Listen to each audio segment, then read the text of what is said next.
Hamzah bin Abdul Muthalib, singa Allah dan panglima syuhada.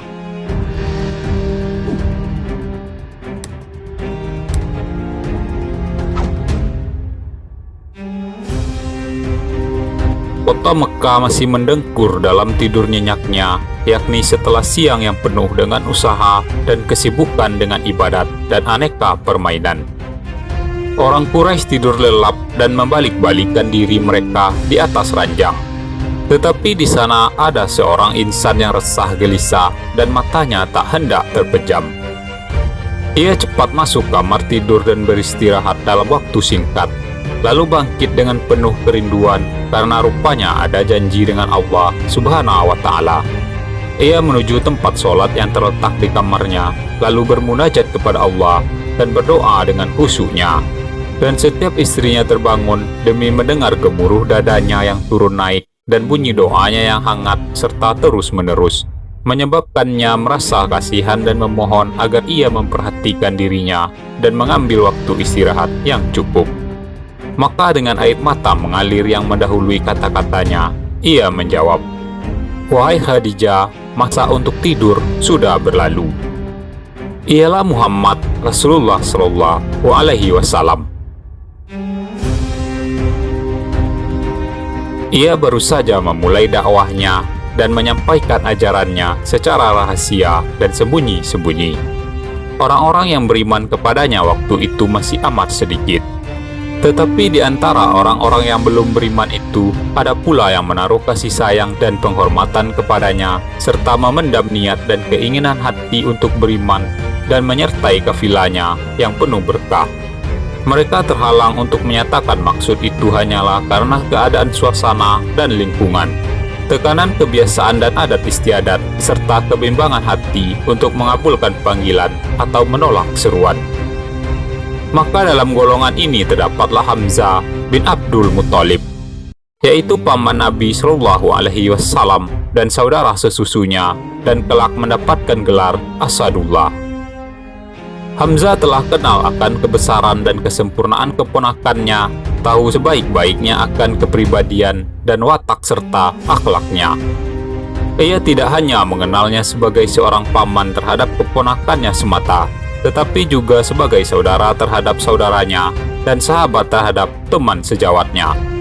Hal itu terjadi karena Rasulullah dan Hamzah dari satu generasi dan usia yang berdekatan. Mereka dibesarkan bersama, bermain bersama, dan menjadi sahabat karib, serta menempuh jalan kehidupan dari bermula selangkah demi selangkah secara bersama-sama pula. Namun di waktu muda masing-masing mereka telah menempuh jalan sendiri-sendiri. Hamzah mulai bersaing dengan teman-temannya untuk mendapatkan kelayakan hidup dan merintis jalan bagi dirinya untuk memperoleh kedudukan di kalangan pembesar-pembesar kota Mekah dan pemimpin-pemimpin Quraisy. Sementara Rasulullah Shallallahu Alaihi Wasallam tetap bertahan di lingkungan cahaya rohani yang mulai menerangi jalan baginya menuju ilahi, serta mengikuti bisikan hati yang mengajaknya menjauhi kebisingan hidup untuk mencapai renungan yang dalam, serta mempersiapkan diri dalam menyambut dan menerima kebenaran.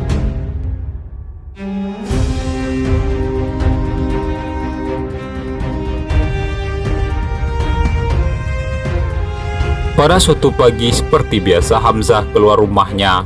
Di sisi Ka'bah didapatinya serombongan pembesar dan bangsawan Quraisy, lalu ia pun duduk bersama mereka, mendengarkan apa yang mereka percakapkan.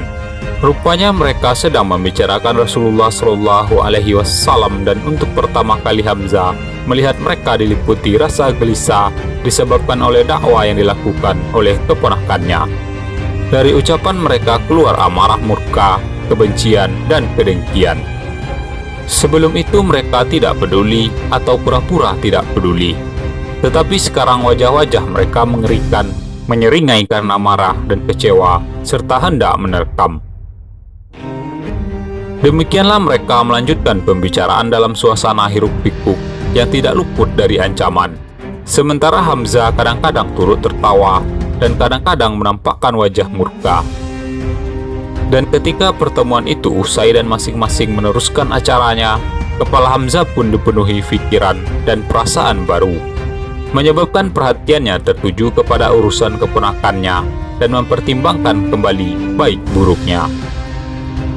Hari-hari pun berlalu silih berganti, dan makin lama kabar yang disebarkan Quraisy tentang dakwah Rasul makin memuncak. Kemudian kabar itu berubah menjadi hasutan dan komplotan, sementara Hamzah memperhatikan suasana dari jauh. Ketabahan hati keponakannya itu amat mengherankannya, sementara usahanya yang mati-matian membela keimanan dan kelancaran dakwahnya merupakan suatu hal yang baru bagi kaum Quraisy umumnya. Hamzah adalah orang yang paling kenal siapa Muhammad Sallallahu Alaihi Wasallam semenjak masa kanak-kanak hingga waktu mudanya yang tidak ternoda dan sampai usia dewasanya yang terpercaya. Dan Hamzah bukan saja seorang yang mempunyai fisik yang kuat, tetapi ia juga dikaruniai pula kekuatan kemauan dan ketajaman akal fikiran. Maka dari itu ia tidak pernah ketinggalan dan selalu mengikuti orang yang diketahuinya betul-betul jujur dan dapat dipercaya. Hanya hal itu dipendamnya dalam hati, menunggu saat yang tepat, yang waktunya telah dekat dan tidak menunggu lama. Dan hari yang ditunggu-tunggu itu pun datang.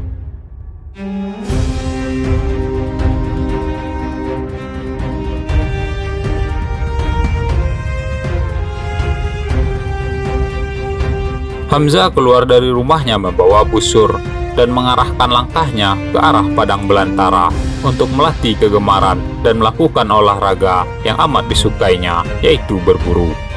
Ia amat mahir dalam hal ini. Setelah menghabiskan waktu setengah hari dan ketika kembali dari perburuannya, ia langsung pergi ke Ka'bah untuk tawaf seperti biasa. Setibanya di dekat Ka'bah, ia ditemui oleh seorang pelayan wanita, Abdullah bin Jud'an. Dan ketika dilihatnya Hamzah telah dekat, pelayan tersebut menghampiri dan berkata, "Wahai Abu Umarah, seandainya engkau melihat apa yang dialami oleh keponakanmu Muhammad Sallallahu Alaihi Wasallam baru-baru ini." Abul Hakam bin Hisham ketika mendapatkan Muhammad Sallallahu Alaihi Wasallam sedang duduk di sana, disakiti dan dimakinya, hingga mengalami hal-hal yang tidak diinginkan. Lalu dilanjutkannya cerita mengenai perlakuan Abu Jahal kepada Rasulullah. Hamzah mendengarkan perkataannya dengan baik, kemudian ia menundukkan kepalanya sejenak, lalu membawa busur panahnya dan menyandangkan ke bahunya. Setelah itu dengan langkah cepat tetapi tegap ia pergi menuju Ka'bah dan berharap akan bertemu dengan Abu Jahal di sana. Dan jika tidak ditemuinya, maka akan dicarinya dimanapun juga sampai berhasil. Tetapi belum lagi sampai di Ka'bah, ia melihat Abu Jahal sedang dikelilingi oleh beberapa orang pembesar Quraisy. Maka dalam ketenangan yang mencekam, Hamzah maju mendekati Abu Jahal, lalu melepaskan busurnya dan memukulkannya ke kepala Abu Jahal hingga luka dan mengeluarkan darah. Dan sebelum orang-orang itu menyadari apa yang terjadi, Hamzah pun membentak Abu Jahal, "Kenapa kamu cela dan kamu maki Muhammad?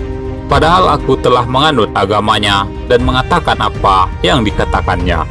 Cobalah ulangi kembali makianmu itu kepadaku jika engkau berani." Dalam sekejap orang-orang yang berada di sana lupa akan penghinaan yang baru saja menimpa pemimpin mereka dan darah yang mengalir dari kepalanya. Terpesona oleh kata-kata yang keluar dari mulut Hamzah yang tak ubahnya bagai bunyi halilintar di siang bolong, yaitu kata-kata yang diucapkannya untuk menyatakan bahwa ia telah menganut agama Muhammad Sallallahu Alaihi Wasallam, mengakui apa yang diakuinya dan mengatakan apa yang dikatakannya. Dan seorang anak muda Quraisy yang paling gigih membela haknya serta yang paling mulia telah masuk Islam, yang sungguh suatu bencana besar yang tak dapat diatasi oleh bangsa Quraisy. Muhammad is a fraud. Stand up. Hit me back if you dare.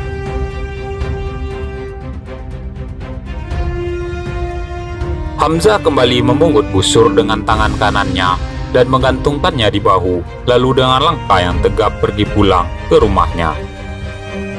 Hamzah adalah seorang yang berpikiran cerdas dan berpendirian keras.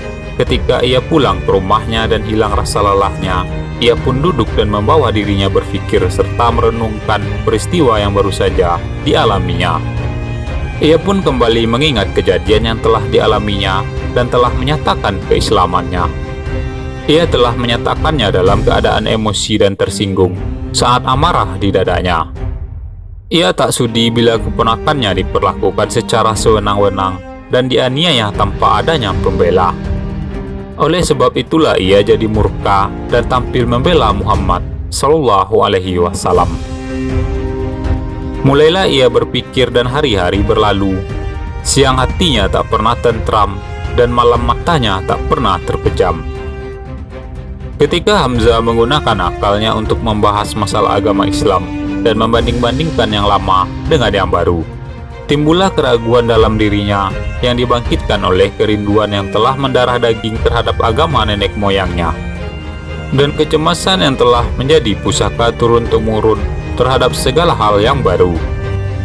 Hamzah pun mengisahkan, ia berkata, "Kemudian timbullah sesal dalam hatiku karena meninggalkan agama nenek moyang dan kaumku, dan aku pun diliputi kebingungan hingga mata tak bisa tidur.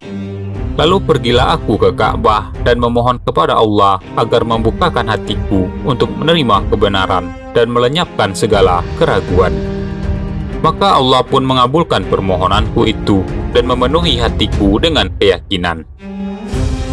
Aku pun segera menemui Rasulullah Shallallahu Alaihi Wasallam dan memaparkan keadaanku kepadanya, maka didoakannya kepada Allah agar ditetapkannya hatiku dalam agamanya." Demikianlah akhirnya Hamzah menganut Islam secara yakin. Allah menguatkan agama Islam dengan Hamzah, dan sebagai batu karang yang kokoh menjulang, ia membela Rasulullah dan sahabat-sahabatnya yang lemah.